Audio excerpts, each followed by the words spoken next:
Doctor Babita Singh ji.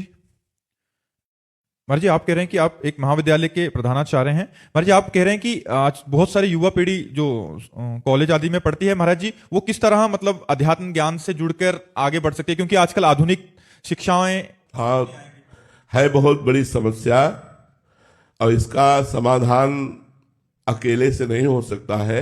इसका समाधान माता पिता, टीचर और मित्र वर्ग ये आपस में करे तो हो सकता है। नहीं, हमारा जो नया समाज है बच्चों का, वो व्यसन और व्यभिचार दो की तरफ बहुत रफ्तार से बढ़ रहा है।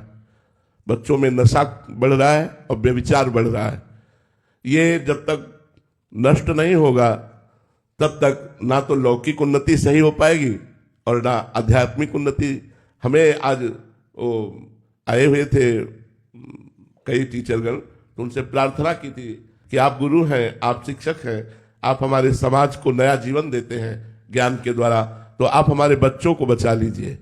जो हमारे बच्चे व्यसन में जा रहे हैं, व्यभिचार में जा रहे हैं, अगर ये दो बातें सुधर जाए तो हमारी नई पीढ़ी जो भारत के भविष्य है ये बहुत अच्छे हो जाए।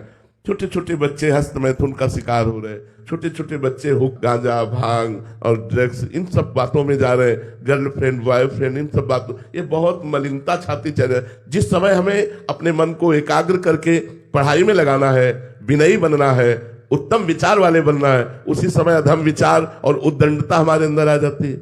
बच्चे माता पिता से कहते तुम अपने को देखो, हम अपने को संभाल लेंगे।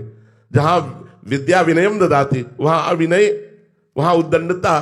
तो इसलिए माता पिता भी सहयोग करें, अपने बच्चों स्वयं धर्म से चले और अपने बच्चों को आध्यात्मिक शिक्षा दें। और टीचरों को भी चाहिए, वहां हमने प्रार्थना की कि चाहे 5 मिनट चाहिए, संतों के उपदेश बच्चों को सुनाया जाए।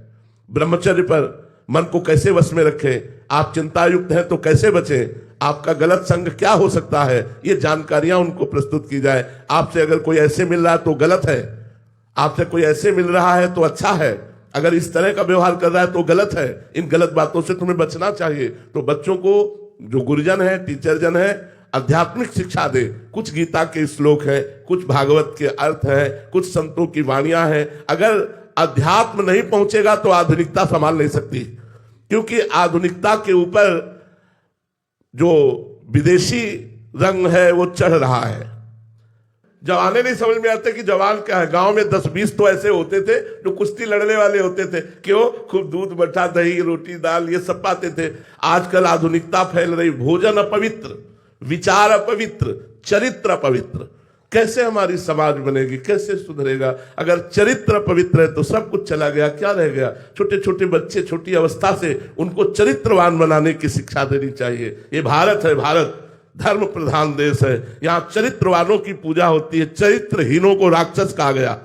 रावण उत्तम कुल पुलस्त कर नाती, बड़े महात्मा पुलस्त जी का नाती है, उत्तम कुल का, ब्रह्म ऋषि के कुल का है, लेकिन आचरणहीन हो गया, चरित्रहीन हो गया तो उसे राक्षस कहा गया। आज राक्षसी प्रवृत्ति बढ़ रही है। पहले की सोच जो थी वो था, अगर धन चला गया तो कुछ नहीं गया, स्वास्थ्य चला गया तो कुछ चला गया, और चरित्र चला गया तो सब कुछ चला गया। Money is lost, nothing is lost, health is lost, something is lost, और character is lost, everything is.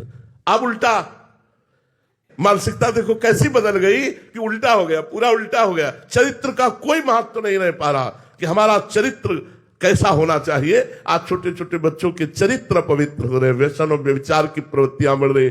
जो भी आते हैं हम सबसे यही प्रार्थना करते हैं कि आप अपने बच्चों को ऐसा बनाइए कि हमारे देश के काम में आवे, हमारे समाज के काम में आवे।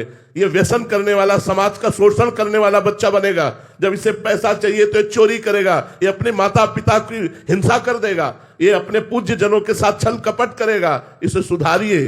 तो आज जो व्यसन और व्यभिचार की प्रवृत्तियां बढ़ रही हैं, टीचर से, माता पिता से और मित्रों से प्रार्थना है कि आप अपने मित्र को संभालिए, आप अपने पुत्र को संभालिए, आप अपने शिष्य को संभालिए। और हमारे भारत के भविष्य बच्चे, इन्हीं में से कोई एमएलए बनेगा, कोई सांसद बनेगा, कोई किसी विभाग में जाएगा, कोई किसी विभाग में जाएगा। अगर ये भ्रष्ट आचरण वाले बने तो समाज को सुख नहीं पहुंचा पाएंगे। यदि ये चरित्रवान बने तो एक नेता बनकर हमारे समाज को सुख पहुंचाएंगे, एक डॉक्टर बनकर हमारे समाज को सुख पहुंचाएंगे, एक न्यायाधीश बनकर हमारे समाज को सुख पहुंचाएंगे।